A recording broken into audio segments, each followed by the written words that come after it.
दुनिया के नक्शे में एक पतली सी समुद्री पट्टी है, सिर्फ 24 किलोमीटर चौड़ी। लेकिन यही सकरा रास्ता एशिया की अर्थव्यवस्था की धड़कन है। इसे कहते हैं स्ट्रेट ऑफ मलाक्का। और हैरानी की बात यह है कि इसी छोटे से जलमार्ग के कारण सिंगापुर, मलेशिया और इंडोनेशिया हर साल अरबों डॉलर कमाते हैं। मलाक्का स्ट्रेट वो जगह है जो इंडियन ओशन को साउथ चाइना सी और आगे पश्चिम एशिया से पूर्वी एशिया तक के व्यापारिक रास्तों से जोड़ती है। मिडल ईस्ट से निकलने वाला तेल हो या चीन जापान को जाने वाला सामान, सबको इसी रास्ते से गुजरना पड़ता है। दुनिया का लगभग 25% समुद्री व्यापार और एशिया का करीब 70% तेल गैस रोज इसी पानी से होकर गुजरता है। यानी अगर मलाक्का स्ट्रेट बंद हो जाए तो एशिया की आधी अर्थव्यवस्था रुक जाएगी। इसीलिए इस जलद मरुमध्य के किनारे बैठे तीनों देश सिंगापुर, मलेशिया और इंडोनेशिया अपनी भू स्थिति को एक बड़े आर्थिक हथियार की तरह इस्तेमाल करते हैं। सबसे पहले सिंगापुर को देखें।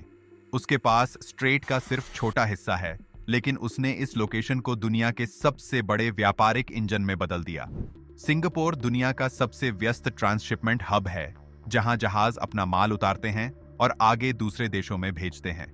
सिर्फ इस काम से सिंगापुर हर साल 50 से 60 बिलियन डॉलर तक मैरीटाइम रेवेन्यू कमा लेता है। इतना ही नहीं, दुनिया का सबसे बड़ा शिप फ्यूलिंग सेंटर भी सिंगापुर ही है। लाखों जहाज लंबी यात्राओं में यहां रुककर ईंधन भरते हैं और सिंगापुर इस बंकरिंग इंडस्ट्री से 30 बिलियन डॉलर से भी ज्यादा कमाता है।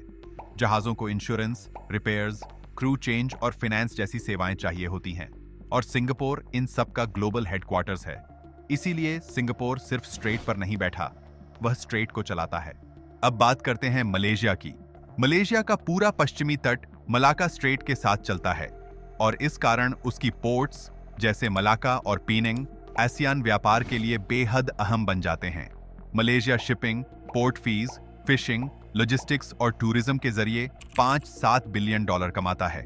उसके पाल्म ऑयल और मैन्युफैक्चरिंग एक्सपोर्ट्स इसी स्ट्रेट के कारण पूरी दुनिया तक तेजी से पहुंच पाते हैं। अगर मलाक्का स्ट्रेट न हो तो मलेशिया का निर्यात खर्च लगभग 2 गुना हो जाए। इसी तरह इंडोनेशिया भी इस स्ट्रेट का बड़ा लाभ उठाता है। स्ट्रेट का दक्षिणी किनारा पूरा सुमात्रा में है और इंडोनेशिया के बेलावान और आचे जैसे पोर्ट इस समुद्री ट्रैफिक से भारी कमाई करते हैं। Indonesia port duties, shipping lens और सुरक्षा सहयोग से 3 से 5 बिलियन डॉलर कमाता है।